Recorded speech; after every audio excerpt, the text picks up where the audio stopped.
you, Yvonne and Raphael. So wonderful to be with you today for the Comp Laude Injured Worker panel. My name is Kimberly George, and I feel so honored to be here today with these wonderful guest speakers, but also with all of you, supporting the good of the industry. You know, Comp Laude comes from the academic and university frequently used term summa cum laude, and laude is of distinction. And what a great way to really think about both Erin and Travis, Comp Laude honorees, Injured Workers of the Year. It's really fantastic, and I know all the audience is happy to hear from the two of you today and certainly hear more about your stories. Erin is a past Comp Laude Award honoree, and Travis is this year. And, you know, we come together to hear from the injured workers. And I know many of you have heard me say this before. We in the workers' compensation industry often create a program, a process, a claims model around regulation, around what we have to do. And although the industry is talking much more about advocacy for injured workers and supporting injured workers on their journey, I think most of you would agree with me, we have quite a long way to go. And so with that, we want to be able to have this conversation today to hear both Travis and Erin share their stories of resilience and the successes they've had post-injury. But we also want to hear some of the more difficult parts, because those of us in the industry participating today and supporting the improvements to workers' compensation really value your input and will learn from it. So with that, we'll go ahead and get started. And Erin, I'll have you introduce yourself and tell me where you live. Hi, yeah, thank you. So I'm Erin Hussman. I was injured in April of 2017. I was injured as I was a T10 paraplegic. I was unfortunately run over while working at a fuel station. I had an incredible recovery after amazing rehabilitation and a ton of physical work, amazing recovery. So I'm able to be walking and exercising, not quite yet running, but able to just live almost back to normal today. I'm currently in Reno, Nevada. I moved after injury to Denver, Colorado for rehabilitation. And then a couple years ago, right before the pandemic hit, I was able to move here to Reno and really get started with my life. Yeah, we're going to dig into all of that and more with Erin here real soon. Travis, will you introduce yourself? Yes, ma'am. My name's Travis Reynolds, and I currently live in Marion, Arkansas. The date of my accident was March 18th of 2015. And just to be quite honest, I shouldn't be alive today, honestly, and I thank God for that. I was actually hit by a 6-ton bar right across the face. I work for Nucor Steel of Memphis, which is just right across the river. But in the process of making steel and making the bars that we make, a upset condition happened and I had to go in and work on this machine. Well, while I was doing that, this bar basically broke loose, hit me in the face, burned everything almost completely off, nose down. And when the bar hit me, it pinned me in between an I-beam. I don't know if you know what an I-beam is, but an inch to the left or an inch to the right, it would have decapitated me. So what didn't crush it, it burned it off. But yeah, I'm thankful to be here today. It's been a long, hard road. Over 40 something surgeries later, and sure Erin understands that. But yeah, I'm just grateful to be here and willing to do anything I can do to help. Yeah, that's wonderful, Travis. And 40 surgeries. We're going to talk about what's next in your healthcare here in a little bit. Amazing story, and certainly I know your family and your friends, and we are now touched by understanding more of your story, and definitely blessed to have you here today. So, Erin, will you talk a little bit about your story? Where were you at the time of your injury, both what state, where you were you at, and then a little bit about the actual accident. Yeah, so I was working for a grocery store, Rayleigh's fuel station. I was a manager of their gas station, and I was working in this small town, Lincoln, California. It's a suburb, probably about 40 miles outside of Sacramento. And we had to do routine inspections all the time. So I had to go outside, do a little preacher's kneel down onto the ground and lift these big manhole covers and just to, make sure everything's good. There's no debris in the fuel tank, that kind of thing. And it was unfortunate, right place, right time, or wrong place, wrong time. And I had a Chevy pickup was backing in to get some gas. He was backing into a gas pump, and I was just perfectly kneeled. I had my orange safety vest on, but it wasn't, I wasn't high enough for him to see. So I just got perfectly backed over, and he didn't know what he was on top of. So then he pulled forward. And so I did a couple somersaults underneath that truck. And that was April 4th, 2017. And 2017. Yeah, it broke. I had two broken discs, or I'm having a brain fart on the words. My vertebrae. I had two broken vertebrae, and right at the T12 and the L1 vertebrae burst. And then I had two broken ribs, a collapsed lung, concussion, and a broken clavicle. So I had quite a few. I think surgeries total was 20 hours of surgery. And then, ICU for a couple weeks in a low intensive rehabilitation facility. And then 2.5 months in a full blown spinal cord injury rehabilitation facility in Denver, Colorado.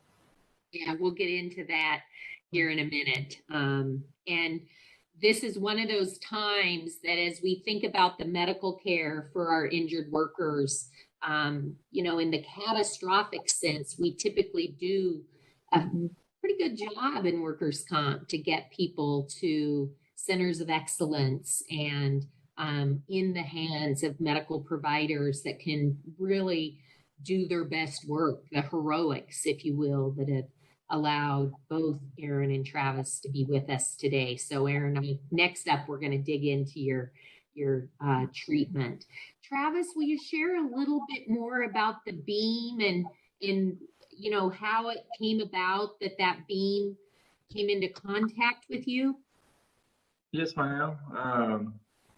So as I did my speech to all the different new corps that I travel to, and even to some of our competitors, the way I line this up is kind of like a series of events, right? And in every accident, just like Erin, there's some type of event in that incident that we can go back to and say, hey, if we could have fixed this, or if we could have done that, we probably could have prevented the incident from even happening. Well, my incident is no different. Our new corps has been open and honest about what's happened to me and allowed me to share my story so we can learn from it and so we can get better, right? To keep it from happening to somebody else. But what happened, it was a lack of maintenance and a lack of experience. We were in a hurry that day. It was right at 7 o'clock. We worked from 7 to 7, 12-hour shifts. And this happened probably 2 or 3 times a shift, every shift. So this upset condition, what we did, we normalized it. We normalized this upset condition to where it was a part of our everyday running. These machines, some of them are bigger than my house. So it's kind of hard to explain it that, to somebody that's never been in a steel mill, but I'm going to do my best. So basically, this machine is what's called a shot blast machine. And what it does is it shoots steel pellets onto the bar to make it nice and shiny and clean for the customer. And what happened is this bar had gotten jammed up inside of that machine. So it was bent. This bar was probably about 170, 180 feet long, 9 by 9 square at probably 900 degrees roundabout. So even at 900 degrees, it don't sound like a lot. But then once I got inside the machine, the only way to get this bar out was to cut it with a torch. With this torch, it burns at 13, 1400 degrees or even hotter.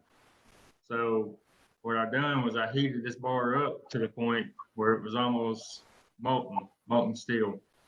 And when the bar broke loose, it had such tension in it from being bent from one end to the other, which I didn't see it and my teammates didn't see it. And it all goes back to, those domino effects. We were in a hurry that day. There was a lack of experience. There was a lack of maintenance on the machine. It all added up to a catastrophic injury. And, it's not just about me.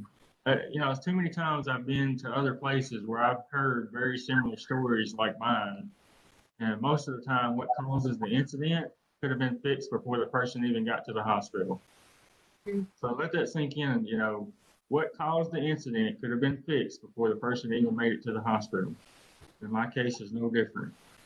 It could have been anybody that day. There were several other guys there that were with me and I just happened to be the one that volunteered to go in to do it because I've done it a couple of different other times and I felt comfortable with it. And that's the scary part. We get comfortable and we start to normalize a lot of the human behaviors that lead up to an incident. So mine's no different. But yeah, when the bar broke loose, it hit me directly across the face. And then it pinned me to an I-beam. So basically for a minute and 37 seconds, I was burning alive. So it crushed me and, a lot of the stuff we wear, a firefighter wears, and it literally burnt every bit of that off of me. I never knew there was a 4th-degree burn, but it actually burnt through bone on this side of my face. So literally I lost completely everything down to my chest. But, through that, there hasn't been a part of my body that hasn't been touched. I've lost a huge section of my left arm. I've lost a huge section out of my shoulder, lost a huge section out of my abdomen. So what they had to do, they had to take basically pieces from my body, other parts of my body to rebuild what you see now. And that's taken today, it'll be 41, 42 surgeries. And you have a surgery today, I understand, later today. Yes, ma'am. And what will that surgery be? That surgery, it doesn't, people are like, 40 surgeries, you make it sound like it's nothing. Well, unfortunately, after a while you get used to it. And I hate to say that, even after Erin's been through with the physical therapy, and I can relate to that. That was the worst part of all of it, was the physical therapy. But yeah, you get, it's sad to say that, but yeah, after a while, it becomes your new normal. It becomes a new normal way to live your life. And unfortunately, there's two outcomes. You can have a positive view on it, or you can have a negative view on it. And unfortunately, 95% of the time, it's a bad outcome. And I was headed down that road, but fortunately, I have a strong family. I have a strong religious connection, and Nucor stepped up and done what they said they were going to do, and here I am today. Yeah, there's so much that we can unpack there, Travis, and I think continue to learn from, not just in the discussion today, but as those of us in workers' compensation and risk management and supporting employers, or there's a number of employers in our audience today. Safety first, safety always. Safety is paramount. And I think, with Erin as well, that vest just didn't help, right? I mean, we've got to really think about how our organizations are helping employers, if we're a service provider, carriers, insurer carriers, if they're providing loss prevention and safety. And, this need for, a fresh look. The eye, I'm sure, the naked eye couldn't see, how that beam was at such risk. And yet, as you said, maintenance, ongoing safety, and just getting comfortable with what we shouldn't ever be comfortable with. So really appreciate you being honest there, because it's an opportunity that we all need to hear and be reminded of. So Erin, I want to shift over to you.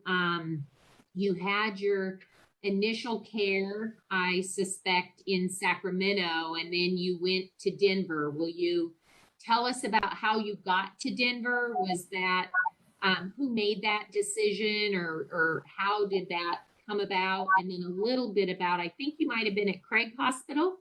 Yes. Yeah, a little bit about Craig and your experience, if you don't mind. Of course. So I was in the ICU. I was in intensive care for about 2 weeks after my accident. And it was one more week after I was moved into not the ICU, but still in admission, while I had to wait before I could start any kind of rehab and how to live my new life as a paraplegic. I had to let my clavicle heal, let my ribs heal, and just settle. And so that whole time we had a few choices on the table of what type of spinal cord injury rehabilitation facility did I want to go to. There was a couple options in California to stay close to my family, so that I would, when a catastrophic injury happens, of course you want to be with your family. My parents didn't want to leave my side. My siblings didn't want to leave my side. I needed them too. And we had never heard of a spinal cord injury, let alone ever thought, to know what kind of hospital we should be looking at or looking for, the kind of rehabilitation that we wanted to pursue. And in my last week being in this Sacramento facility, deciding where I wanted to go, there was I say it was like a little angel whispering. I had someone in my care team speak out the name of Craig Hospital in Denver. And we never heard of it. Colorado was so far, it's a couple states away, how are my parents going to go with me? We just didn't know what it looked like. But once we were looking at it, once we researched it, we decided that was definitely the place for me. It's top 5 in the nation for spinal cord injuries, as well as traumatic brain injuries. And so once we did our research, it was an easy choice. We made our way down to Colorado. My parents were able to come to me for the first month. They were able to stay with me. I think to this day, I will say that was the best decision I've ever made in my life, to go to that hospital. I think Travis is absolutely right, where when something like that happens and your entire world is shaken up, you have 2 choices. You're either going to fight and you are going to push and you are going to make the best of it, or you can let it, you can just let it completely take over you, and you can succumb to the sadness and this doom and devastation of what just happened to you. And when the second we stepped in, or I rolled into Craig Hospital, it was happy and sunshiny. And, they taught me that this isn't like, your life isn't bound to a wheelchair. You're not going to be sitting at home in front of a TV doing nothing for the rest of your life. And so there was just a ton of optimism in that facility. And they taught me, we had to push up hills in this wheelchair, because they said, you got to build that arm strength. There was never, a day without the gym. It was what I imagined like a boarding school would be like, or I called it my college dorm in my levels, because I made so many friends there. We called ourselves the Wheelie Gang, and we would roll around this hospital. But because from 7 a.m. to 4 p.m. you're in classes. You're in different types of classes, learning this is how your new life, this is how you're going to get in and out of a car, this is how you're going to drive a car, this is how you're going to get around your kitchen, how you're going to, you don't feel your legs, so you don't feel any heat, so you can't put a hot plate on your legs now, just all these little preventative things, or just anything that you never thought you would have to make adjustments for in your life. And they taught you all of that. But, that fitness and also the psychology behind what you're going through, they made sure, you're not going to have a bad life. You're going to have an amazing life. And I thank them to this day for that, because that is, I say this was one of the best things that ever happened to me because of the entirely new perspective I get on life. And I, sometimes we wish it didn't happen, but I've made the most out of it. And I've had an incredible recovery so far. And yeah, the Craig Hospitals is one of the best things that ever happened to me for sure. Yeah, such a beautiful story. I'm going to go to Travis, but when I come back to you, Erin, I'd like you to be thinking about, so who was optimistic? How, who were the people that supported you along the way? So Travis, once that accident happened, where did your medical care start, and then where did it go from there to be treated for the burns and the physical injuries? Well, fortunately, Nucor Memphis has an on-site nurse and an on-site clinic. So the nurse that was there at that time, when I got hurt, she immediately made the decision. Either I was going to go to Dallas, which I don't know anything about Dallas, Texas. I've, born and raised in Arkansas, been here almost my whole life. But yeah, the decision that either we was going to go to Dallas, Texas, or we was going to go downtown Regional 1, which I had no clue, and it's right next to St. Jude, that it's a level 1 trauma burn unit, and supposedly, it was, I'm speaking past tense because I didn't know anything about it, but I'll come back to that where we are now. But yeah, I had no clue that we had a level 1 trauma burn unit right downtown, and that it was one of the best this side of the Mississippi River. I had no clue. Passed by that place hundreds of times a year, and never thought twice about it. But yeah, now I have a whole nother appreciation for those buildings down there and the people that work in them. So yeah, so immediately we were at Regional 1, and I don't even remember after that I got hit by the bar, and this is a whole nother story, with my near death experience and how I came out of it and how my teammates reacted. But yeah, once I got to the hospital, I had no clue where I was at or what happened. Um, when my wife got there, first of all, when she got there, she said that the care was just top notch.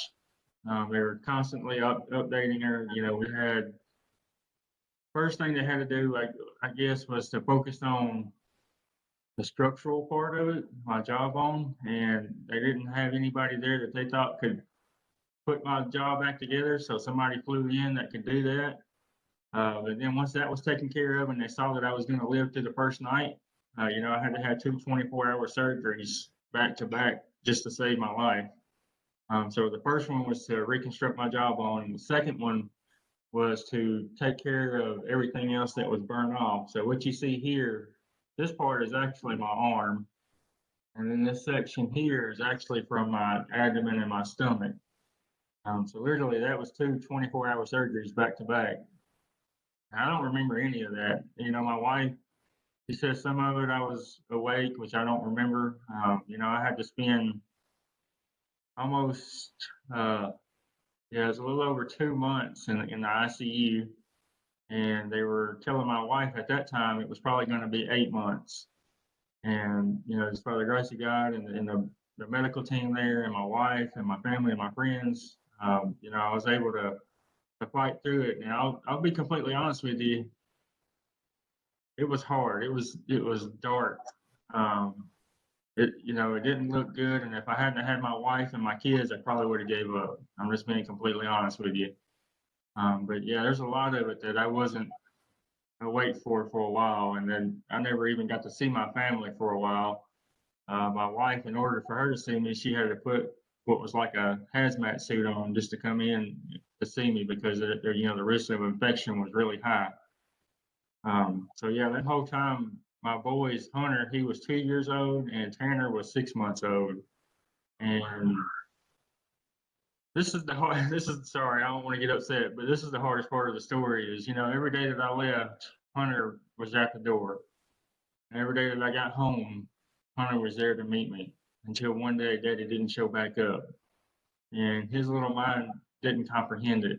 It just tore him apart. It still affects him to this day. And not only on top of that, Mom had to be gone. So it was like a 1-2 punch that, even though they didn't see what was going on, it still affected them. But yeah, if it wasn't for the care that I received there, I can name all the doctors and all the nurses. It's been a while since I've been there.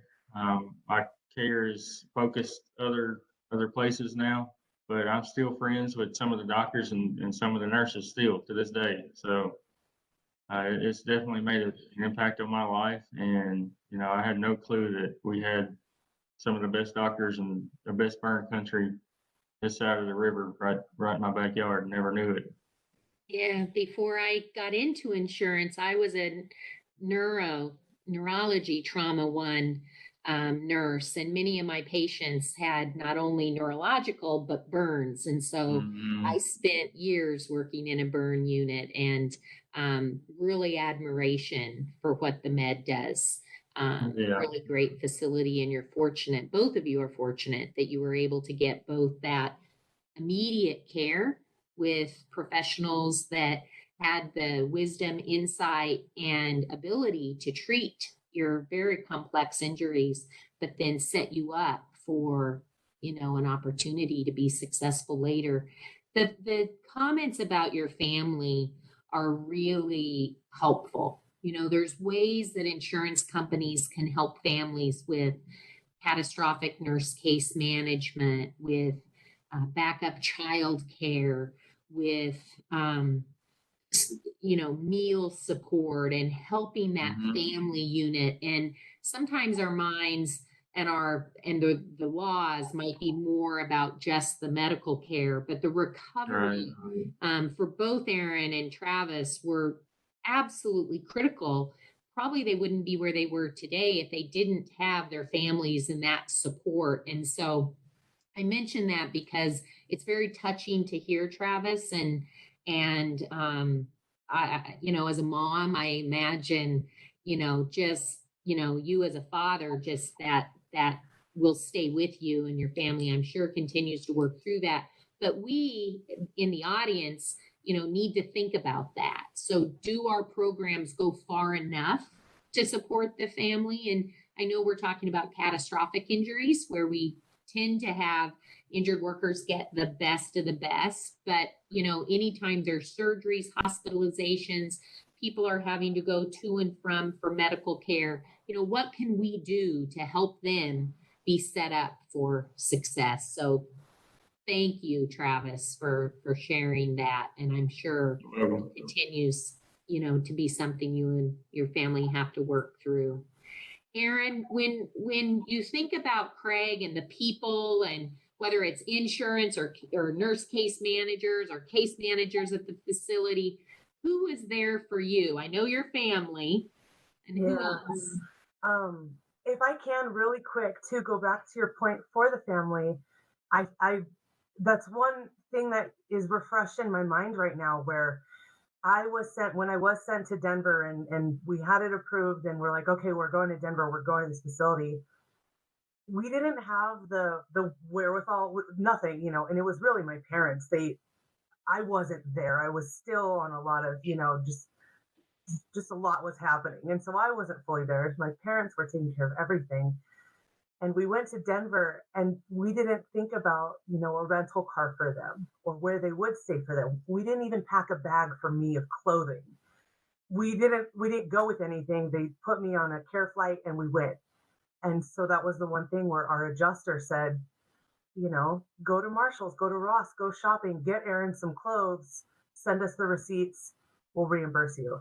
That was the most beautiful thing. It was the same for their rental car. It was the same for their hotel room.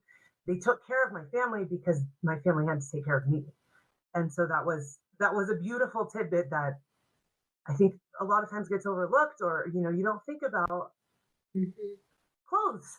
I was in a hospital gown in a we called it a turtle shell, casing, like to keep me all solid, and the neck brace. And so we didn't think about clothes and socks and shoes and any of that. And so that was the one thing my adjuster just said, go buy some clothes and send us the receipts. We'll take care of you. And so that, that was huge. As far as Craig and my care team, I do, I remember there's Perry Ann, and my memory does not serve me well with names. I'll never forget a face, but I'm awful with names. I'll never forget Miss Perry Ann though.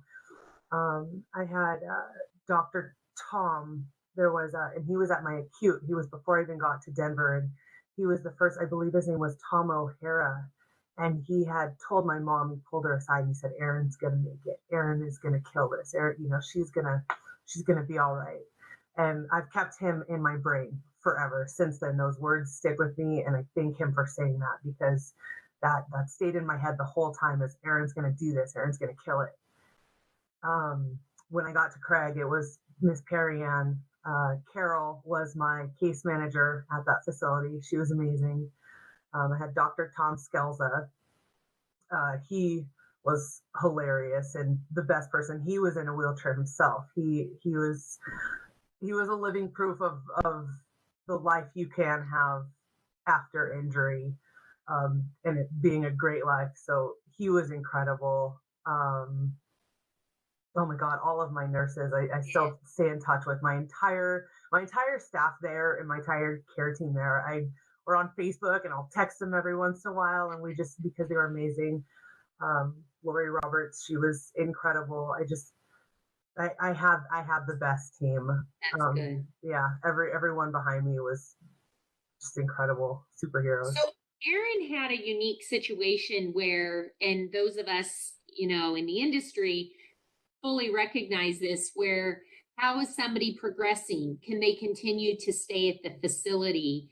And there was a point, Erin, I recall in your story where you felt there might be some additional improvement you could make, and there was a question about where you could get that treatment, and ultimately led in part to you settling your claim. Will you talk a little bit about that?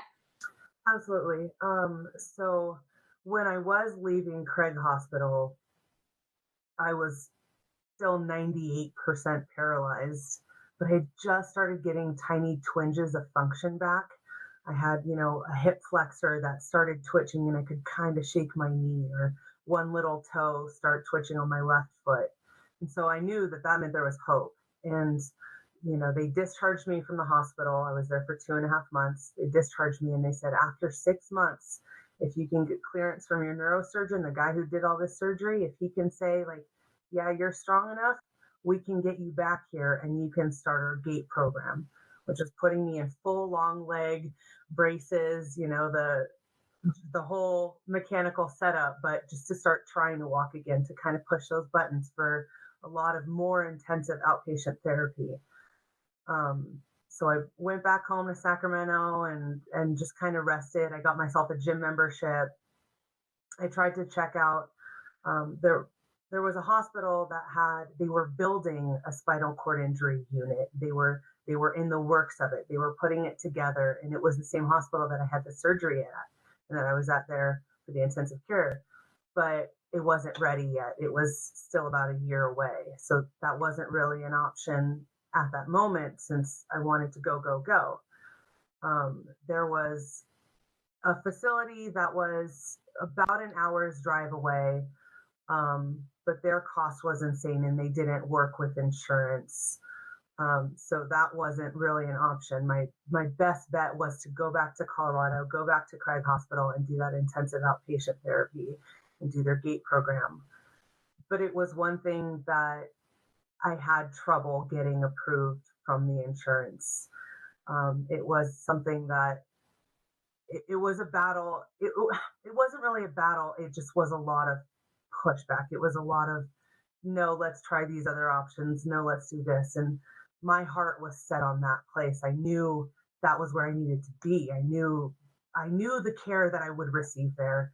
And I just knew what it was. And at that time, I wasn't really set on trying somewhere new, and I didn't know what it would look like. And so once I kind of realized, that I think I can do this, guys. Like, I think I can do this on my own. I know where I want to go. And it pushed my decision to settle the claim, to settle my case, to say, I want to do this and I'm not going to take no for an answer. I'm going there.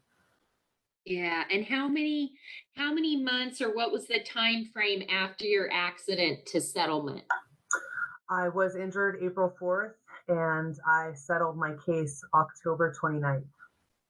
Yeah. It was October Yeah. 29th. And then I started it was November, I think it was 7th. November 7th, I was back in Denver. I didn't waste any time. As soon as I settled, I got on a plane and I went. Yeah. Well, what our audience will hear next is how you went from that wheelchair to where you are today. So, um, next, though, I'm going to go to Travis. Travis, tell us more about your story from those ICU days to then.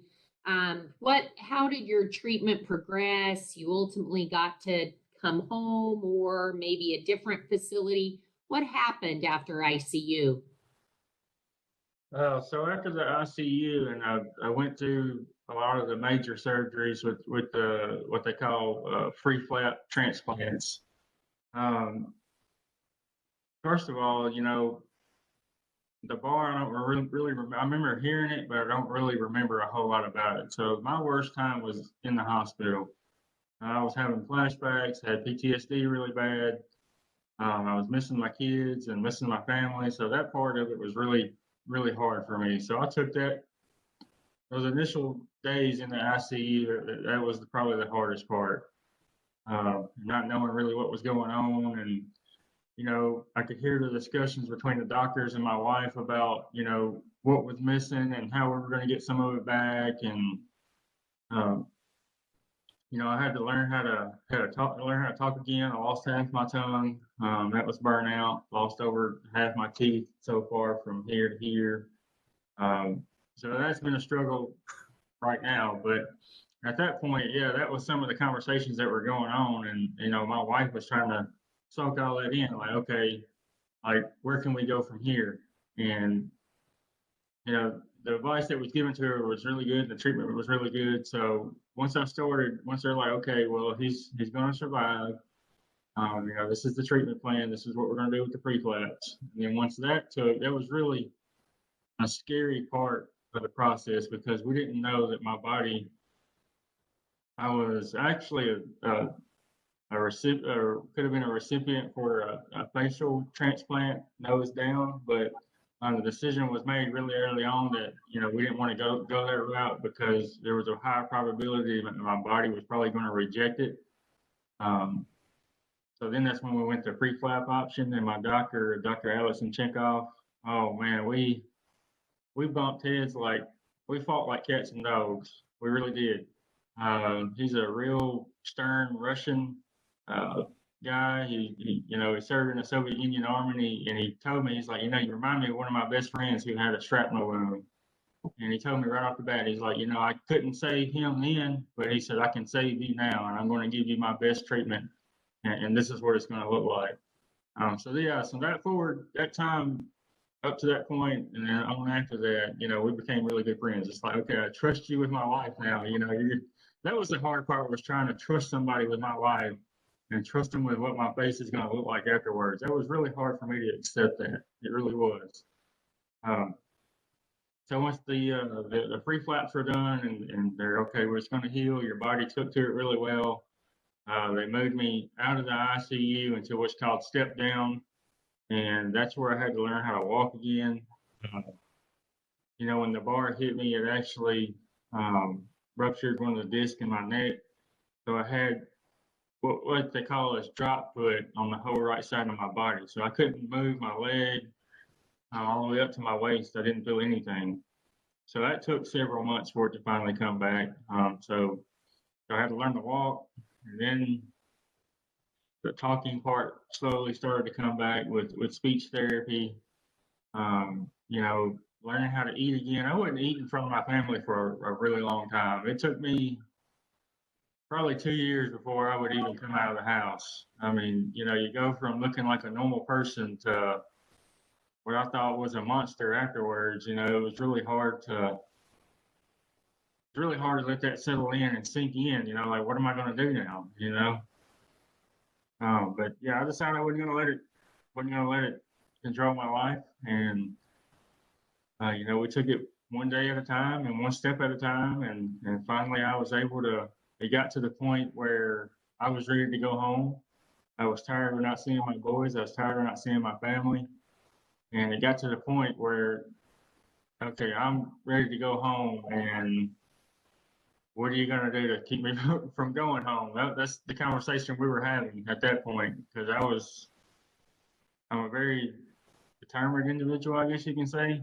And I want to say Erin is too, or she wouldn't be where she's at. But yeah, it took a lot of determination and a lot of strength from not just me, but from my family backing me to get me to finally to where I was going home. And that day, I'll never forget it for the rest of my life. And I'm gonna try not to get upset about it, but I can remember crossing that bridge finally back into Arkansas. And I'm thinking like, okay, what am I gonna do? Because my boys haven't seen me, and I'm thinking, okay, how are they going to react to what Daddy looks like now? So we're finally pulling up into the driveway, and of course, the first person to meet me on the driveway is Hunter, and he's holding his favorite character then was the Hulk, and he's holding this little Hulk character, and you know, the first thing he said is, "Daddy, do you want to play?" And I just broke down. I really did. Um, because I guess at that point, it's like, okay, you know, he's going to accept me for who I am, no matter what I look like. But yeah, it was really hard. It was a long road. It was a really hard road.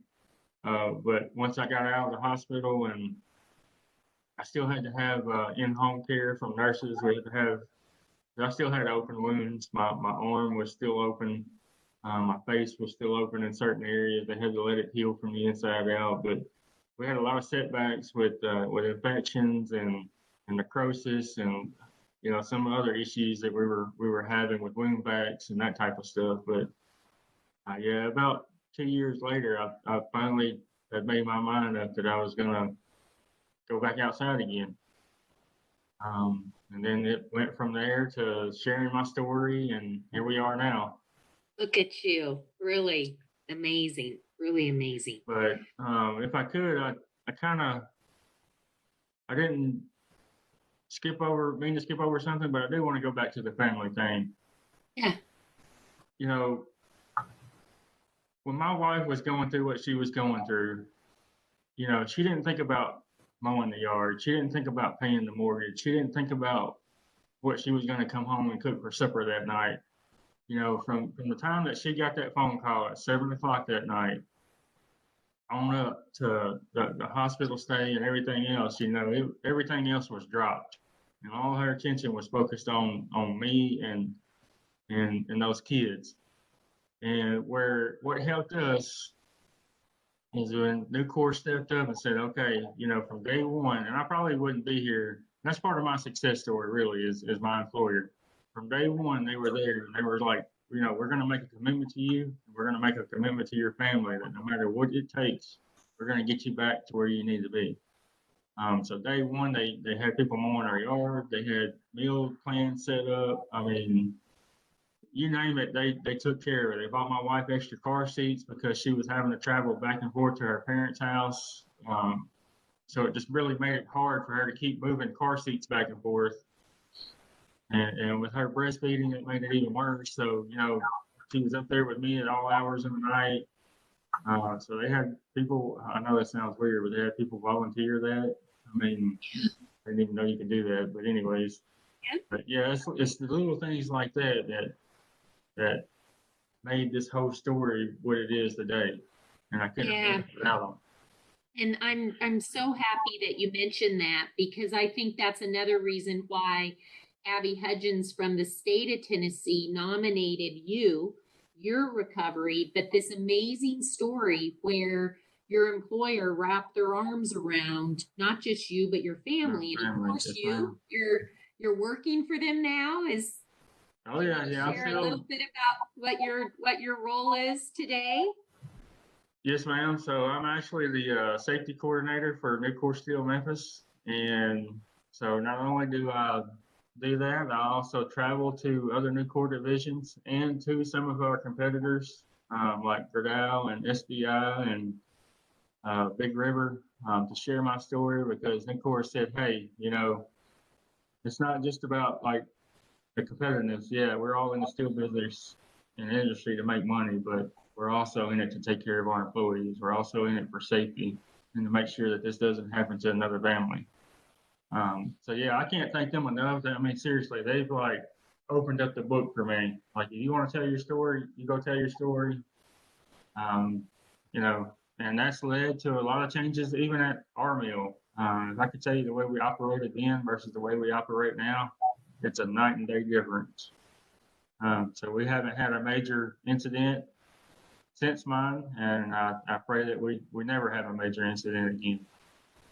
And how amazing that with all you've been through and Nucor, all they've been through, supporting you now, you get to help, not just help, but lead safety and make sure that you are an organization that is not just taking care of maintenance, but also then ultimately taking care of the employees and Yes, families. ma'am. It's really very touching to see how full circle Yeah, you've been able to come from not wanting to go out of your house all those years to now being a public speaker and such an inspiration, obviously to so many, but certainly all of us today. It's great. well, We'll thank talk a you. little bit more about sort of your life today after we have Erin give us an update. How'd you end up when you went back to Craig? What was the results, and what are you doing today? I had incredible results. Honestly, when I went back to Craig, it was for 2 years. So from November, I started in their GATE program and I started that intensive therapy, and I didn't finish it until June of 2019. For 2 years, I worked so hard. I started in those full long leg Forrest Gump leg braces, and then I eventually dropped it down to it was about at my kneecaps, and then AFOs they're called, and walked with those and some arm crutches, and then dropped that down to a simple AFO on the right hand side. Moved to start walking with a cane. I walked with a walker around my house. I lived in this beautiful, accessible apartment complex that was a block away from the rehab facility. So I was able to, do my little practice all around my apartment complex. And I would even walk if I had the strength to the Craig Hospital. They had the craziest technology, robotic legs that they would strap you into, and it moves for you, and you adjust how much of your body weight you're putting into that machine, and just crazy. The harnesses that were strapped to the ceiling that I could walk around, to take weight off, and just the coolest, craziest techniques. And they would use a lot of muscle activation by they would use these acupuncture needles called dry needling, acupuncture needles, and then they put a little electronic stimulation to the needle that's in your muscle, and it would activate, and it would make them start moving and dancing. And so I started full paralysis. The doctors couldn't put a number on it. They have no idea what to tell you. They just say your daughter may never walk again. And from that to now, I have about 95% function back in my lower limbs. There's about 2 muscles that run down the side of my left leg that I'm in the works of getting them tested to see if they can fire or if they're just lagging, what might be happening. But yeah, so 2 years of really seeing, pushing, getting these muscles to start activating, really getting to start walking.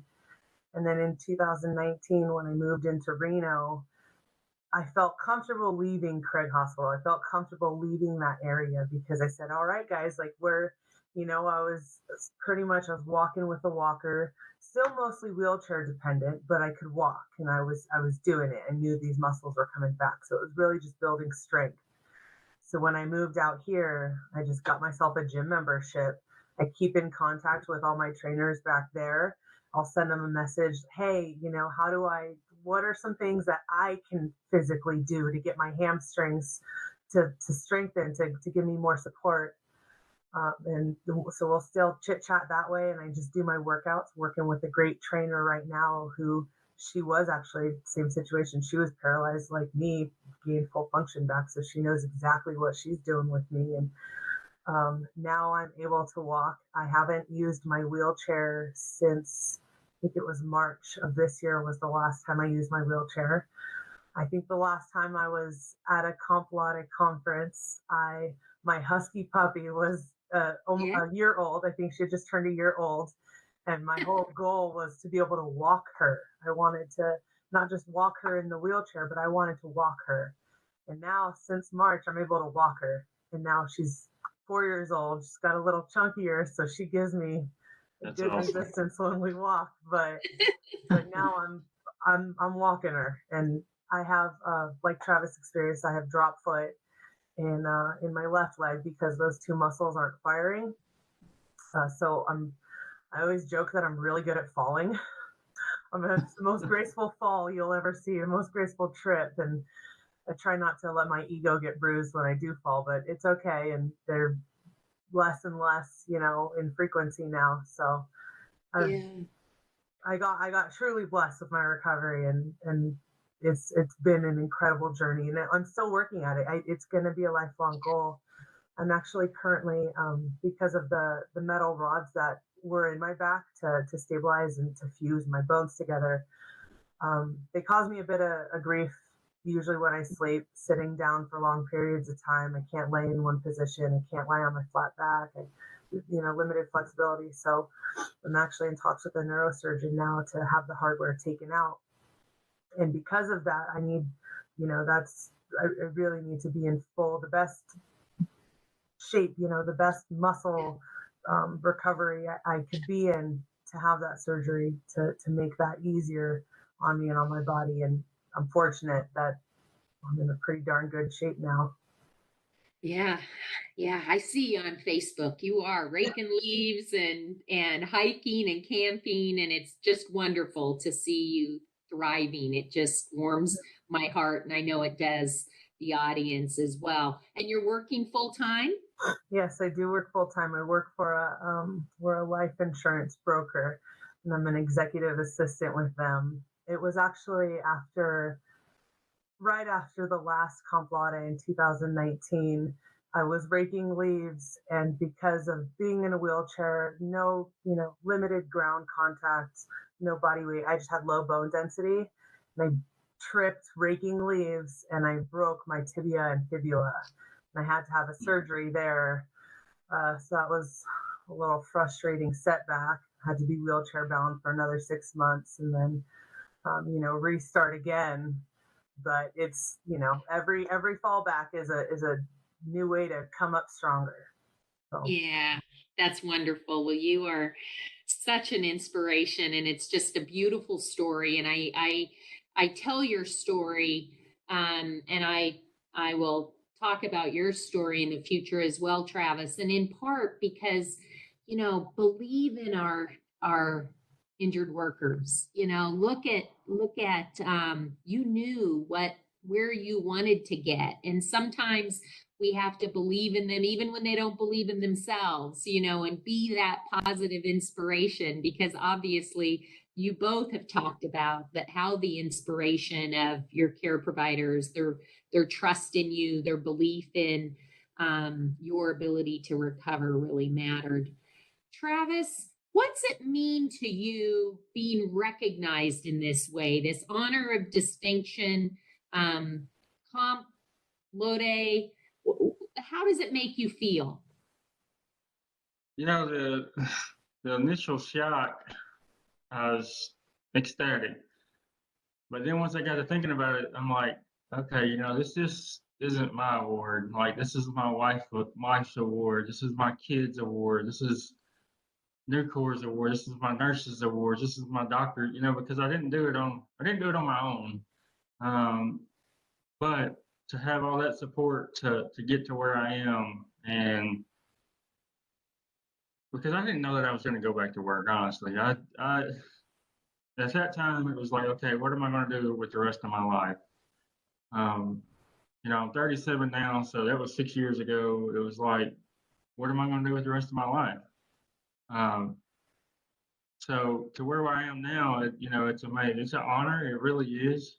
But I didn't do it on my own, and I'll never forget that. I couldn't be here without all the people that had my back, and it's from work, from my caseworker to my family to the nurses, the doctors. Um, it all culminated to where I am now. So I couldn't have done it without them, honestly. You're very humble, and it's wonderful that you recognize everybody that supported you, and certainly your family. And I said it before, but kudos to Nucor as well to get you to the medical team, Yes, to ma'am. have that expertise, that centers of excellence that's always so important. We would want that for our family member. We would want that for our child who becomes ill, our sister, our partners, and we just have to, in the workers' compensation industry, think about every human being injured, every injured worker individually, the care that they need, the best setup that we can help them for their full recovery, Yes, mental ma'am. health, physical health, financial health to the extent we can. So, Erin, I want to ask you the same question. You've been in Comp Laude for a while now, but what did it mean to you, and what does it even mean being here today? Oh my God, I mean, it's incredible, and it is a strong honor, and I think, like Travis says, it reflects your entire team, who've pushed you, who've been there, the full support of it, and I think it's really beautiful too because we don't like being the injured worker. I didn't fully take the time to see all the wheels spinning in the background, the adjusters, the insurance, everybody on that end working to get, anybody in administration at Safety National had a part in my journey, so it's incredible to see these whole teams. I love going down to those conferences. I love being a part of this because I, I do get to help, I get to help put a face to the worker, and then I get to put a face to my care team. I get to put a face of course, I saw my immediate case managers and my doctors and my nurses, and I didn't get to see the people behind the scenes, behind the curtain, pulling the strings. So it's been this beautiful, you know, little journey for me, and this amazing, it just builds my support system. It makes that whole network stronger. It makes everything tighter. And it's a big honor to be a part of. And to be able to speak like this, and to be able to share my story, and to be heard, and for any unfortunately injured worker, in the future. And I would never, it just happens. Unfortunately, it happens. And no one ever wants to see an employee be injured on the job, especially not a catastrophic injury. But if in any way me and Travis and you get to help, these adjusters in the future, and the insurance companies in the future, just make the best care possible for these future injured workers, then shoot, I'm glad to be a part of it and to be able to help. Well, I am honored again. I have to say it again that the two of you joined me today, and mostly that you were willing to join our audience, to join the conversation, to participate in what I believe is the most important conversation we can listen to all year long. And that's to hear your stories, to learn from it. And as an industry that really does want to improve, we care for people every day, but there's always opportunities to make it better. And hearing from the two of you, and knowing what worked what some of the challenges were, I think is super meaningful. And so with that, to our audience who cares and participates today, thank you so much. To the Comp Laude sponsors, thank you. And to my own company, Sedgwick, who affords me an opportunity to speak frequently on this topic, but also to moderate the panel today. Thank you to Sedgwick. And up next, we have the People's Choice Awards. So please stay with us, continue to participate in the conference throughout today, and join us for the People's Choice Awards next. Thank you, Travis. Thank you, Erin, for being with us today. Thank you. Thank you.